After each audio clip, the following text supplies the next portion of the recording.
Good evening, I'm Andrew Chang. And I'm Adrienne Arsenault. Tonight, a dramatic change in the violence in the Middle East as fighting spills into the streets. Chaos in some Israeli cities where populations once lived in relative peace. While Israeli forces and Palestinian militants trade airstrikes and rockets, dozens dead, hundreds wounded. We take you through the alarming escalation in violence. Also tonight, 4 more provinces say they are pressing pause on any new doses of AstraZeneca. I was very frustrated. What that means for those who've already gotten the shot and what we know about the risk. Plus, Penny Oleksiak catapulted to stardom during the Rio Olympics. Now, months away from her next games, she reveals the anxiety of expectation. There was a lot of pressure on me. There was a lot of expectations. And I want to thank all of you for watching. after nearly 19 years, Ellen calls it quits. She's not necessarily as relevant as she once was. This is The National.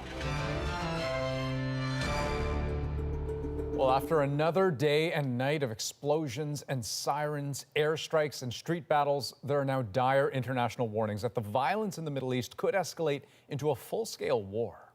In just a few short days, the fighting has quickly reached an intensity not seen in years, with some battle lines beginning to blur.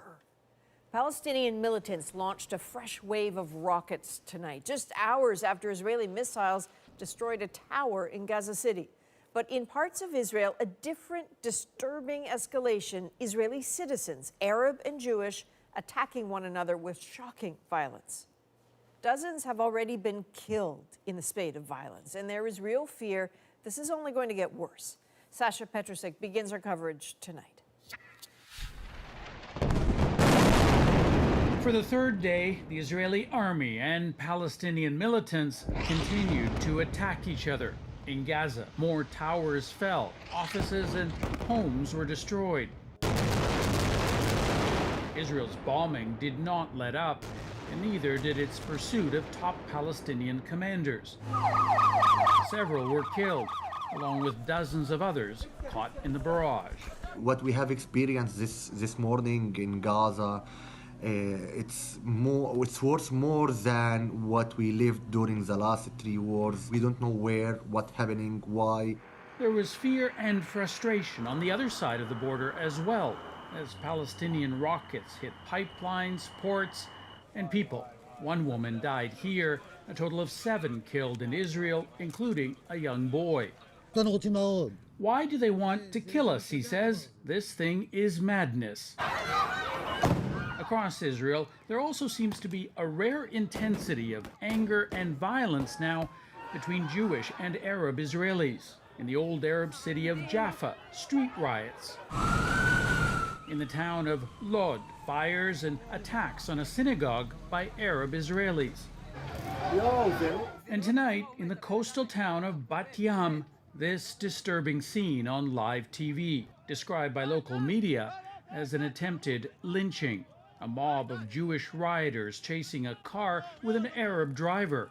Hemmed in, he is dragged from the car and beaten bloody, as some chant, "Death to Arabs."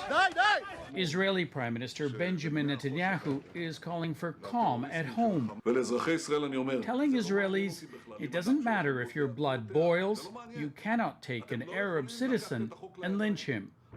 As for Gaza, the tanks and artillery building up at the border are Israel's message to militants there. Sasha Petrusek, CBC News, Toronto.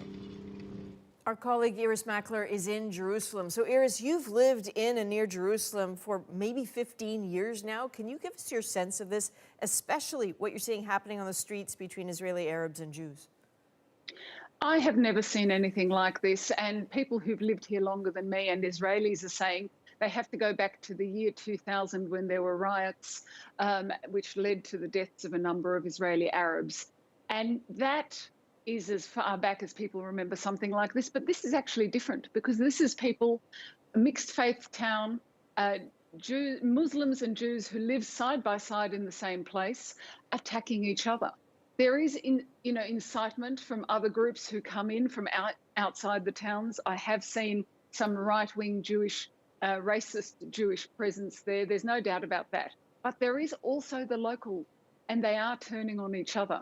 And that is completely unusual. And today, Israel's Prime Minister, after midnight, sat himself down in front of the television and said to the nation, citizens of Israel, this must stop. And Iris, what are the particular dangers going forward, do you think?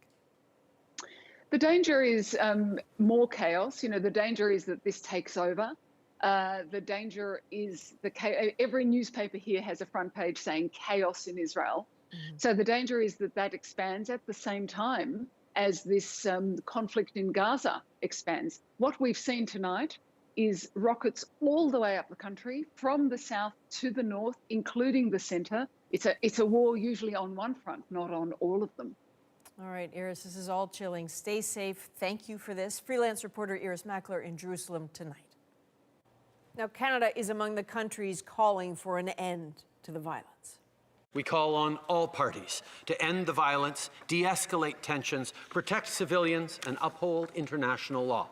U.S. President Joe Biden also called for calm after speaking with the Israeli Prime Minister. My expectation and hope is that this will be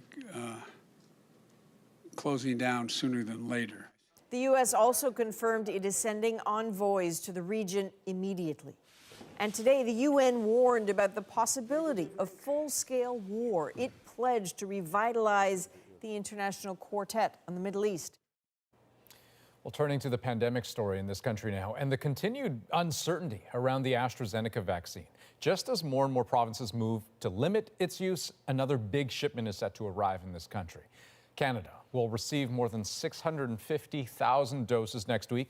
That's coming from COVAX, the global vaccine sharing program. But how those shots will be used is unclear, with nearly every province now pausing or limiting first doses of the shot.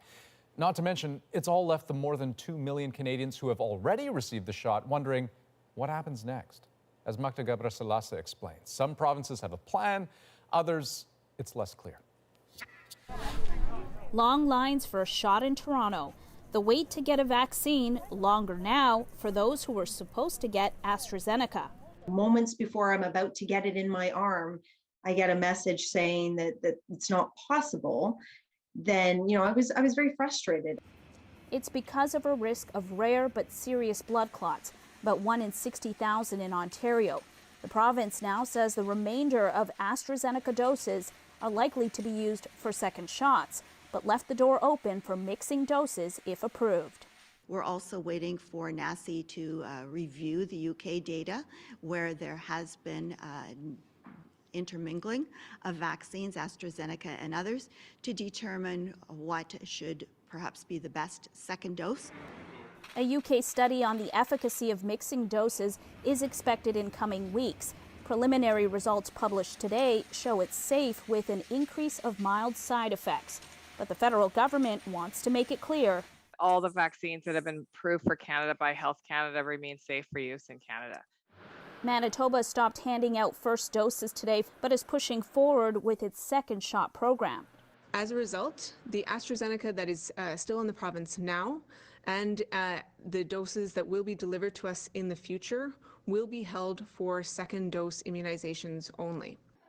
Newfoundland, Nova Scotia, and British Columbia announced today they will also hold off on using the vaccine for the first shot. Those who rolled up their sleeves early on did the right thing, says this doctor. 850,000 Ontarians have gotten it. It has saved many of those people from going to the ICU. It has saved many people's lives along the way.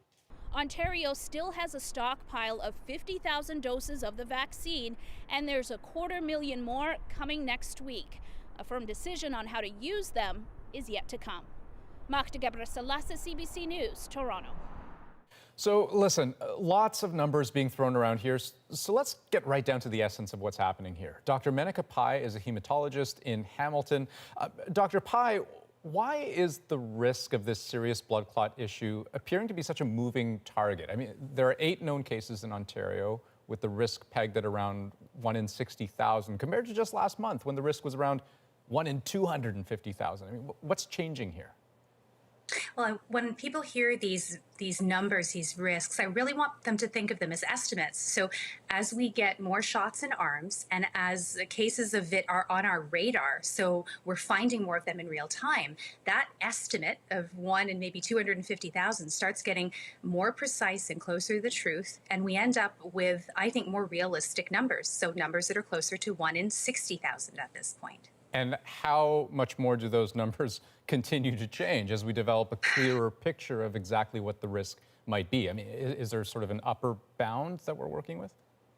Well, we have really high quality data from the Nordic countries, and they found incidences of about 1 in 26,000. It's all about gathering more data and just honing in on that target of what the true risk is. My hope is that 1 in 26,000, if that's true, that is the high bound of this risk incidence. But of course, mathematically, even 1 in 26,000 represents just a fraction of 1% of people with complications. So that's worth bearing in mind. Dr. Pai, thank you so much for your time. Thank you. A CBC News analysis shows that some international travelers arriving in Canada are skirting the rules around quarantine, and they do it because they can afford to. Katie Nicholson shows us how hundreds of private aircraft avoid the quarantine system, unlike those who follow the rules. In here, there's the shower. Safia Hussein has been studying in Scotland for 2 years. Her first days back home spent here. The hotel quarantine is, costed me a lot of money. But not everyone's had to shell out for quarantine hotels.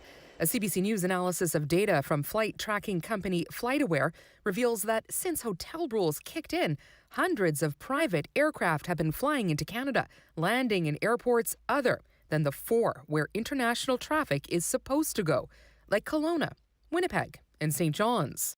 Take the Hamilton Airport. Between February 22nd and April 26th, 572 aircraft landed here from international destinations, including the Bahamas, Florida, and California. And no, there's no quarantine hotel here. It can't be sort of a two-tier system where some individuals get to bypass that system. The data also reveals that despite the advisory against non-essential travel, which grounded many commercial flights south, private planes are arriving from sun destinations like the Turks and Caicos, Tahiti, and Hawaii. Private operators say don't blame them. We can't determine whether or not that is for a leisure purpose or a business purpose. He says companies are following the rules. Some even offer rapid PCR tests, like this one. We will COVID test you so quickly you won't have time to get to the hotel, it promises. The federal government says no matter where they land, all arriving passengers get government testing kits, and that they are supposed to follow public health protocols. But to Safia Hussein, it feels like there are different rules for different travelers. People that, are from an upper class, there's exceptions for them. And there's no exceptions for people that are, working class or middle class. And for Hussein, no getting around a few costly nights here. Katie Nicholson, CBC News, Toronto. Alberta, in the throes of the third wave, recorded another 1,800 cases today. Now, driving those cases, one of the province's hotspots, the regional municipality of Wood Buffalo. That's where you'll find Fort McMurray and oil. Tonight, Alison Dempster has the stories of oil sands workers who have gotten sick. Workers call it Camp COVID. Those who test positive for the virus are bused to isolated work camps to quarantine. It was the most unhuman I've ever felt. I was basically put in a storage closet and just left there for 10 days. CBC News has spoken with several workers who say conditions are bad. We're withholding their identities because they fear losing their jobs. Anyone that decides to go up there, do your research. It's not a place you want to be right now. Syncrude contractors staying at a work camp say medical care is inconsistent and they sometimes went without meals.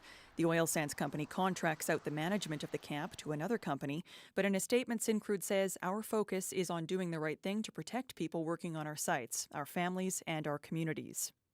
So not stepping up to the plate and admitting to the world exactly what's going on up there. The province has not done one damn thing about it.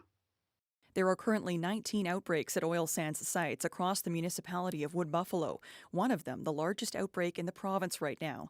But oil sands work is considered essential. It is a critical time of year for the industry. The spring is usually a shutdown turnaround season that we see a huge influx of people coming onto the major industrial projects in order to get the maintenance work done, in order to get the plant working properly. How much conversation was there actually about the fact that it's coming and that this was inevitable?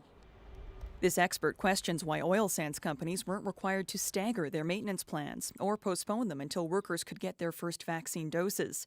Alberta health officials tell us they've been working closely with companies to tackle the outbreaks with intensive screening, and now the region has been prioritized for vaccinations. Some companies are now scaling back their operations and delaying their maintenance plans as they struggle to contain the virus.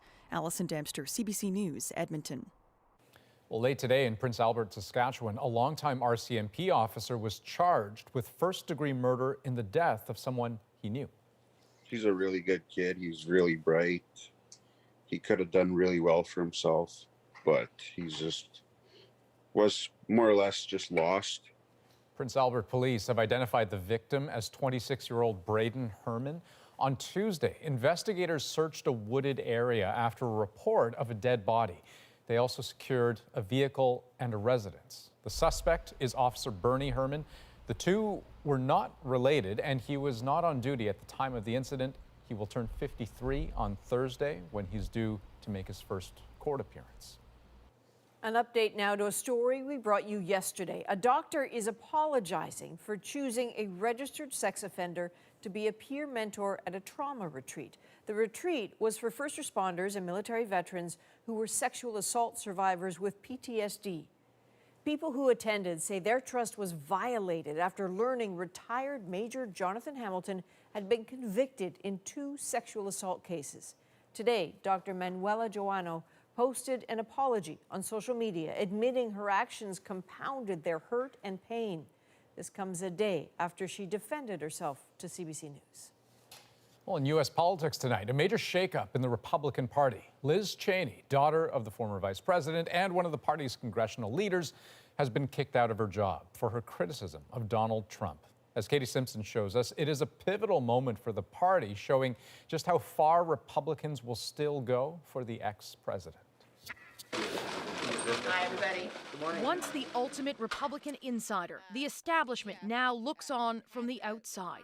Liz Cheney embraced her fate and vowed to continue speaking out in the hopes of rebuilding her party.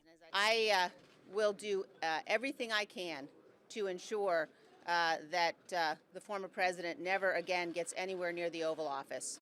In a vote behind closed doors that lasted just 16 minutes, Cheney was removed from her role as the 3rd most powerful Republican in the House because of her criticism of Donald Trump and the lie the election was stolen. What happened today was sad. Liz has committed the only sin of being consistent and telling the truth. This is the clearest signal yet. Republicans will continue to embrace Trump, and the majority will act to keep him happy. To that point, a Republican lawmaker today downplayed the violence during the Capitol attack. You know, if you didn't know the TV footage was a video from January the 6th, you would actually think it was a normal tourist visit. The reason I'm down here today... And Trump ally Elise Stefanik is poised to replace Cheney. She quickly became a Trump loyalist by questioning the validity of the 2020 vote. Claims made by several Republicans, not acknowledged today by a senior leader. I don't think anybody is questioning the legitimacy of the presidential election. I think that is all over with. Some Republicans have openly threatened to create a new third party if there isn't a clean break from Trump. And Cheney is focusing on change from within, appearing unfazed by the enemies she'll face along the way. The Trump political team is actively looking to coalesce around a primary challenger to you. What is your message to them? You know, bring it on. If Cheney can survive Trump's attacks, it would show other Republicans they too could get reelected without his support. But that's a big if. Katie Simpson, CBC News, Washington. Enbridge's Line 5 pipeline continued to operate today despite a shutdown deadline imposed by Michigan's governor, who calls it a ticking time bomb for the environment.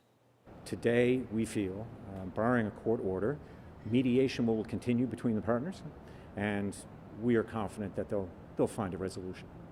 The pipeline supplies about half the fuel for Ontario and Quebec. Business leaders on both sides of the border filed a joint brief in court today to argue against the bid to shut it down. Well, she's been a mainstay of daytime television, but after nearly 2 decades, Ellen DeGeneres is ending her talk show.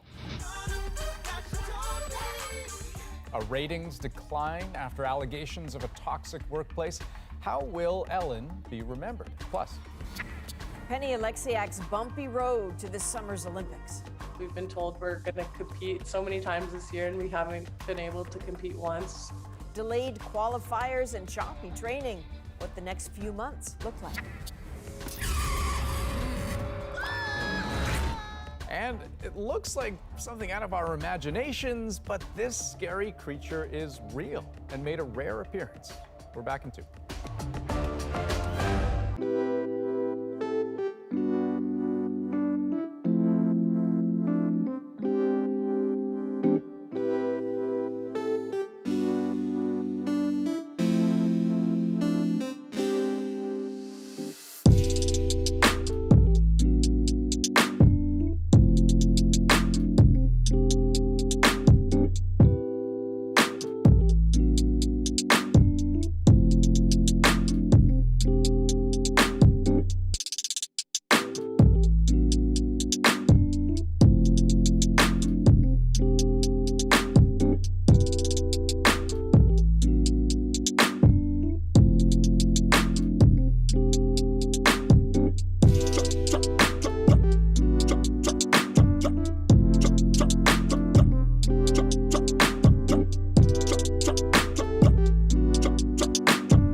Welcome back. Some good COVID news for you now. Just a few weeks ago, BC's third wave was precarious. Case numbers and hospitalizations were at record highs. Today, things are looking very different. Greg Rasmussen shows us why some are cautiously optimistic that the province has turned a corner. If it weren't for the masks, it would seem like business as usual at this Vancouver Sailing Club. Should things look a little more promising and open up, we're ready to add events if that looks like the safe thing to do for folks. With COVID case numbers trending sharply down, more group activities could be in the cards. It's a sudden, welcome ray of hope. How worried were you a few weeks ago as the numbers were spiking? I thought we were in really bad trouble here in British Columbia. This expert in pandemic modeling was surprised how quickly things have improved. I thought it would take a lot for us to bend down these curves. I'm super impressed that we actually have bent the curves down. Cases peaked at more than 1,100 per day, but now they're down to about half that. Health officials say closing indoor restaurant dining and putting regional travel restrictions in place bought time for vaccinations to ramp up. Where you live also plays a big role in the risk of getting sick. In the Fraser Health District, about 1 in 4,400 people per day are being diagnosed with COVID-19. But in the Vancouver Island District, it's only 1 in 50,000. So this one says get your Dika, which is a few different South Asian languages for shot. Even in the hardest hit areas, such as the Vancouver suburb of Surrey, vaccination outreach programs are beginning to pay off. Yesterday alone, Fraser Health did 20,000 vaccinations, which is 1/3 of BC's total. So they're getting there, but it's just taking some time. Back at the beach, even these paragliders have high hopes for a more social future. Our normal social activities, they're online for the time being, but we would love to have an opportunity to get back and see our fellow Flyers in person. Something not too far over the horizon if BC's trend continues. Greg Rasmussen, CBC News, Vancouver. Penny Oleksiak won swimming gold at the Rio Games, but she was barely 16 and has faced intense pressure to repeat. It kind of felt like people were always watching me and I always had to be the best. Next, our interview with the Canadian swim star on preparing for the Olympics in a year full of challenges and cancellations. Plus, she is now Ellen DeGeneres. Ellen is saying goodbye to daytime talk. After a year of controversy, how will her show be remembered? Stay with us.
Welcome back. The Olympics are nearly here, and while there is anxiety around the Games, rock steady is the dedication of athletes. Take Canadian swimmer Penny Oleksiak.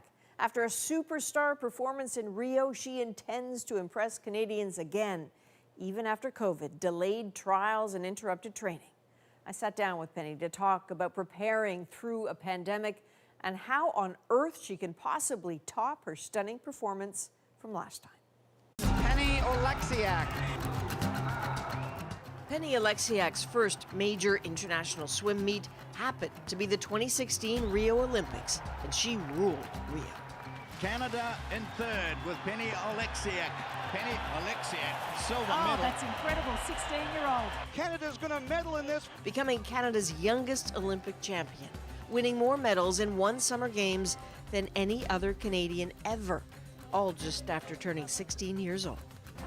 Brazil must have seemed a blur to the Toronto teenager who swears she didn't go to the Games with big expectations.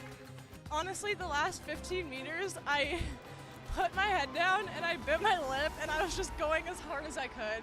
But she became such a household name so fast. There was, it seemed, a national campaign to have her named the country's flag bearer at the closing ceremony. Imagine that on your resume before you even have your driver's license. Imagine life after. Penny Oleksiak and I sat down virtually to talk of pressure and performance. How are you feeling? Like, what is today like for you? Today it's rainy in Toronto. All I want to do is like sleep all day. But no, overall, I'm feeling pretty good. Like I have been for the last little while. I think I've finally come out the other end of stressing about the Olympics and stressing about everything. What was happening? After 2016, there was a lot of pressure on every meet I went to. I was expected to win. Every race I did, I had to win. People were always, it kind of felt like people were always watching me and I always had to be the best. And no matter what I did, it wasn't good enough for myself really. And like, I thought it wasn't good enough for other people, even though I was told otherwise. But like mentally, my brain was kind of just in that mindset of like, you have to win. And if you don't win, like you've lost, you're a loser, you're never going to be good again at what you do, you know. And it was something that I was like suppressing for a while. When you're in the middle of something like that, it must feel like a storm. I just like remember doing interviews and people like talking to me about Rio, and my mind was so past Rio at that point that I was like, no, right now I'm not the best I could be, even though people keep saying like champion, like Olympic champion. I'm like, no, that wasn't where my mindset was in the moment. Oleksiak has the gold medal! It was a whirlwind after the Olympics. Sponsors everywhere, appearances all the time. Growing up with a brother in the NHL, she knew all about the spotlight, but the toll of everything crept up. She pulled out of the 2018 Pan-Pacific Championships, still smiling for fans, but struggling terribly inside. I don't think I've ever talked about this ever, but I was literally like crying at trials every day. Like there's photos on Twitter of like people who wanted to come up and take photos with me. And I was like just finished crying and I was like smiling so crazy. But I remember like being on the phone with my mom and I was like, I don't know what I want to do. And she's like, you don't have to go to these major meets, you know that, and you can take the month off, go somewhere with your sister. And that's literally exactly what I did. I was like, I need time for myself because I hadn't taken time off in so long. So I took that time off. That's the first time she's honestly ever told me anything like that. Normally she's like, no, you can do this, you can push through. But that time I think she was like, okay, this kid needs a break. Like she's 18, she can calm down a bit. Yeah, you might have scared her a little bit, eh? Yeah, seriously. So I have enjoyed over the last couple of years watching you and Bianca Andreescu become friends. And I like, how important is that to you? Honestly, I didn't expect us to connect really like we did, and she would say the same, I think. Initially, it almost felt like it was a forced connection, like, okay, we have to hang out because we are who we are. Penny Oleksiak and tennis superstar Bianca Andreescu were introduced to each other in late 2019. Hey, Bianca! Hey. Two teenage champions. They started making appearances together, including on then Raptor Serge Ibaka's cooking show.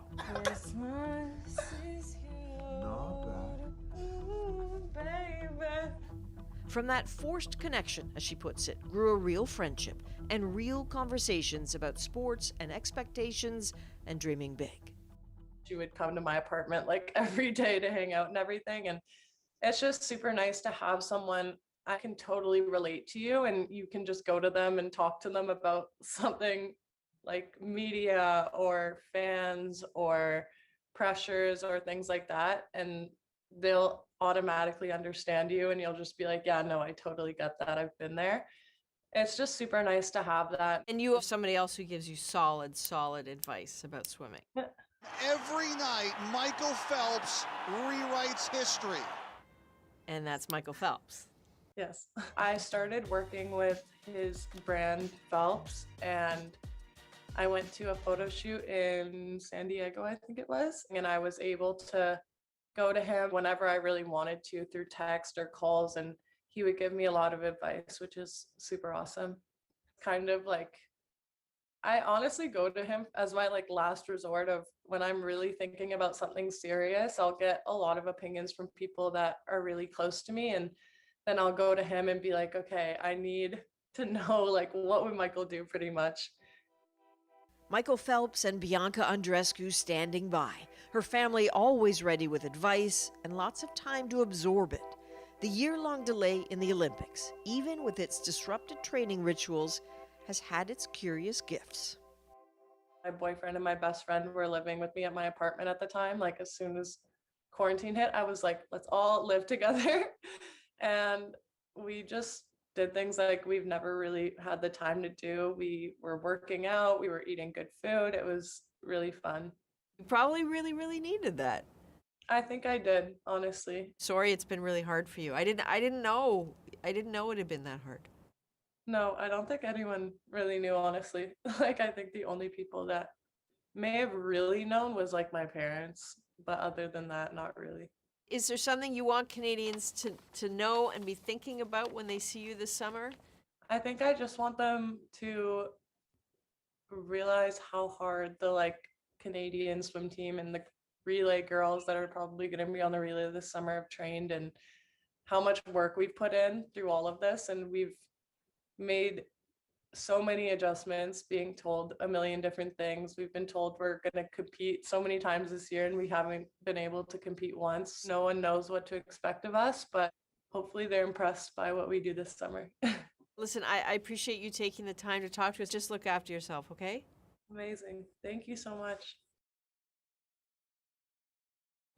Wow, such highs and lows, right? So what is your sense, I mean, as you cast forward to Tokyo, how she expects to fare against the field?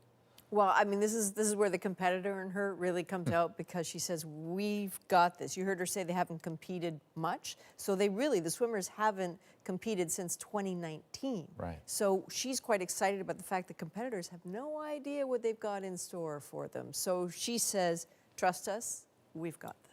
All right, we'll be watching. We will. Okay, as Ontario COVID cases surged earlier this year, hospitals were forced to take extraordinary measures.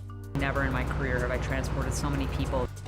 Next, an inside look at the stress of transferring patients between hospitals and the families left feeling helpless.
Well, as the worst wave of COVID-19 crashed down on Ontario last month, the health system has juggled more than 2,000 patients from hospital to hospital, sometimes more than once. It's to keep from overwhelming any one facility, but it can leave loved ones a long drive away.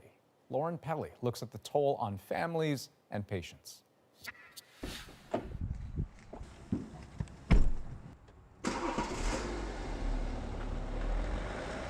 Driving is now a big part of Alison McVinney's daily routine. After her husband, Kevin Crozier, had a massive stroke in February, she followed him as he bounced back and forth between Ontario hospitals, from a specialized stroke centre in Toronto to a facility closer to their home, north of Barrie. You're completely helpless. You're potentially going to have your spouse who can't communicate well, who's really hurt, get moved somewhere and potentially not see him again. Here's a skiing. The 54-year-old architect and avid skier has been Alison's partner for the last 30 years and father to their kids. She thought his third transfer to a hospital in Barrie would be his last. Then came the pressure of rising COVID-19 admissions. You could just feel the vibe and the energy changing, and things were getting stressful and decisions were being made. And then I got a phone call saying, you know, we are planning to start the transfer. Kevin was sent to yet another facility in Orillia, his fourth move in 2 months. COVID has its own path that's so destructive, but then now what it's doing is just, it's displacing all the people that need all the other important things. And, you know, it's kind of lessening their importance. And now I worry that he's kind of lost interest in things because he's just moved from place to place. How does that make you feel? Sad, terrible, you know, and all I want to do is encourage him all day. At the Barrie Hospital where Kevin stayed before his latest transfer, they've had to build a field hospital and sent out 100 patients to make room for the 200 who've arrived from Toronto. Dr. Chris Martin heads up the critical care team. Moving them patient, you know, an hour up the road or sometimes across the entire province to get care, that distance is very tough on families, and that's the biggest stress. The other stress is to the staff too, who feel the families' anxiety and their fear. The patient's fear as well as being moved further away from their family.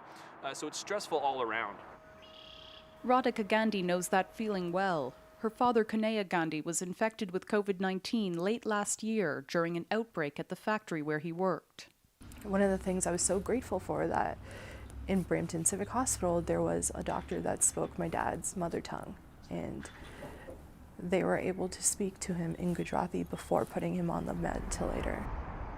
But the family soon learned the hospital needed to free up beds and planned to transfer him. How much did that play into your family's stress level, too, on top of everything else that was going on? Quite a lot. It was a lot. The reason they said they're transferring him is that he's the most stable out of all ICU patients. So we were kind of just like, is this going to impact his progress, the way that he's doing? Kanaya had always been a source of joy for the family, a boisterous man who adored his wife and 2 daughters, and worked tirelessly to make sure he could provide an education for his kids. These are 2 of his rings that I wear around my neck. He wore these every day. Kanaya passed away on February 4th at the age of 58. Only Radhika was by his side. The experience left her with questions. In the weeks following his transfer, he got a lot of secondary infections. So that really made me wonder, was it because of his transfer? There's no evidence leading to that, saying that the transfer did anything, but you can only help but wonder. Orange paramedic Naomi Williams has been shuttling patients around the province for months. But even she says she'd never want that kind of transfer for her own family members. I've never done it where we're transferring patients just because of bed availability so much farther away from their family. So I can't even imagine how horrible that would be. Each transfer can take hours, filled with perilous moments where Williams is alone in the back of the ambulance, watching for any bump in the road that could disturb a fragile patient. She now transports more critically ill patients in a single day than she used to in an entire month. I've transported lots of people that are younger than myself, but Usually it's a trauma or it's kind of a one-off. Certainly never in my career have I transported so many people that are essentially just, they're sick from a communicable disease. So it's taxing, it's hard to watch. So we so excited about the apples because Kevin's big thing is apple crisp. Allison and Kevin moved to this rural property last fall to start a new adventure. Instead, they're stuck an hour apart. We have to get back to families being with their family in these situations. And I can't imagine there won't be people looking back at this and thinking, how many people did we lose because their recovery got sidetracked? Yeah. And their families couldn't be there. Now she's just hoping Kevin gets to come back home. Okay, so Lauren, do we have an update? How is Allison's husband doing now since you met her for that story? Yeah, well, Kevin's getting a little bit better day by day, and she is still going in to visit him, helping him try and rebuild some of his communication skills. And I understand you asked provincial officials about the emotional toll on families and frontline healthcare workers. How did those officials respond? Well, Ontario's Ministry of Health said they're aware that the situation is distressing for anyone using a hospital and that they've made investments into boosting capacity, but that this was an unprecedented strain on the healthcare system. Now, we do know that ICU admissions in Ontario are starting to go down now, so there is hope that these patient transfers might not be needed too much longer. Okay, Andrew? Lauren Pelly, thank you. Well, after nearly 2 decades, Ellen DeGeneres ends her talk show on a low note. This is proof that she's not exactly what she seemed to be. The comedian's motto was to be kind, but as she ends her show, can she shake a reputation that it wasn't true?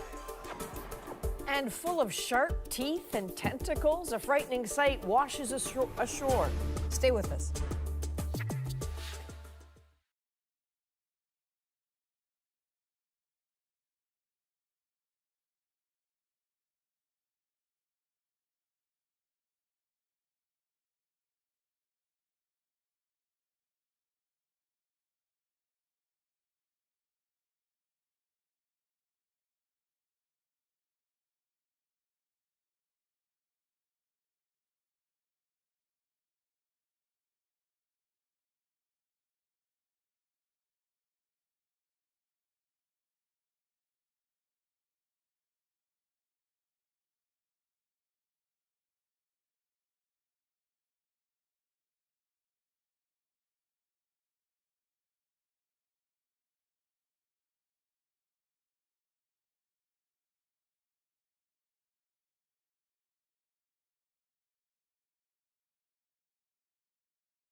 I'm Jamie Poisson, and tomorrow on CBC's daily news podcast Front Burner, as violence escalates between Israel and Hamas, we'll have the latest as well as context on the tensions that led to this week's eruption. Subscribe wherever you get your podcasts. The rock boys in the building tonight. Oh, what a feeling I'm feeling like. Well, welcome, Jay-Z, to the Rock and Roll Hall of Fame. Jay-Z is among the musical legends who will formally be ushered into the hall this fall.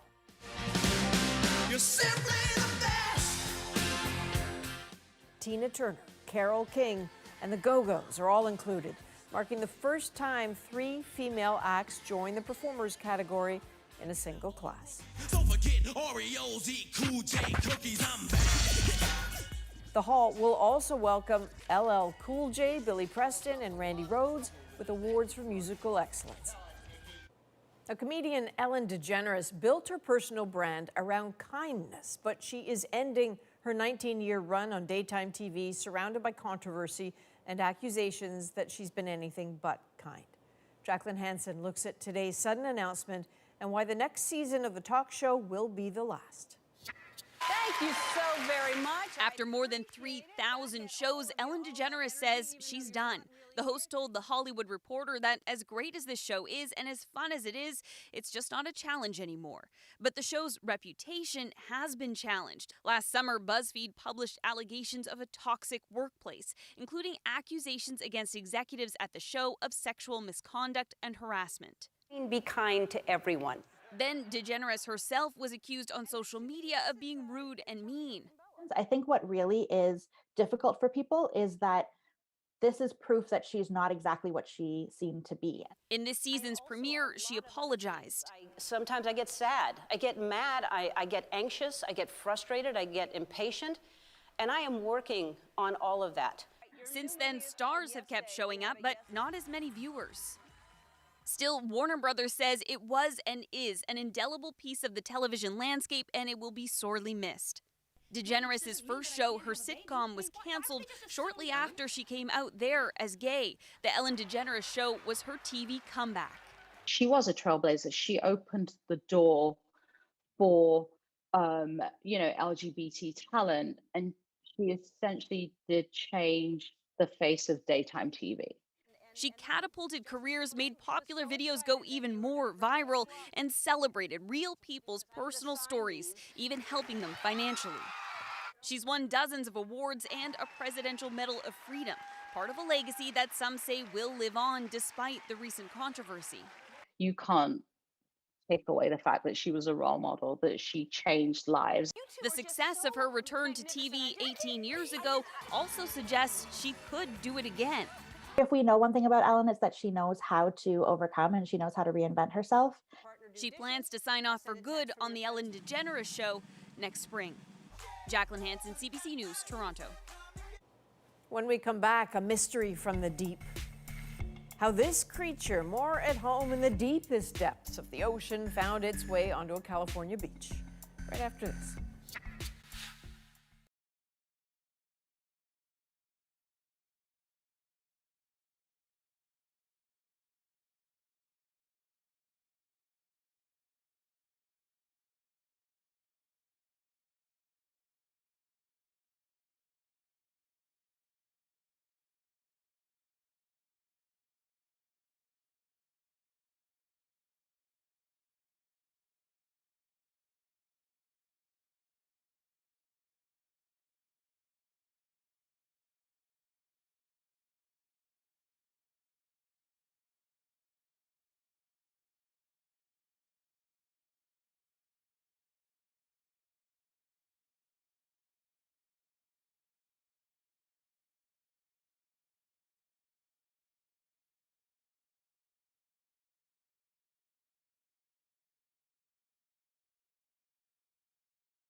good feeling's gone.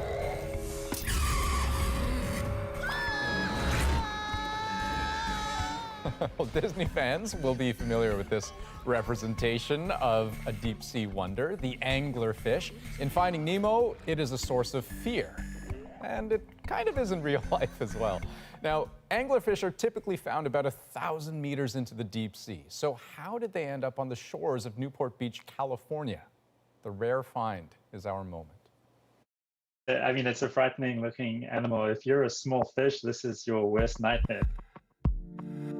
It lives in the deep ocean, and when I say that, I mean 1,000 meters or deeper. Many of these animals that live down there have got really enormous mouths and huge stomachs, so that they can eat a huge meal. They can eat a fish bigger than themselves, and this is very unusual that you have something from the depths coming up to the surface and washing up on the coast. What's interesting about that part of the world is that the deep ocean is actually quite close to the shore. If there's going to be a place where you might find some of these deep organisms washing up, it might be there. It's fantastic that someone took a picture of this and notified people. It's a small window into the biggest environment on the planet. If you see something cool, let us know. Okay, so firstly, apologies for the nightmares that might be coming tonight. We really No didn't mean to kidding. do that.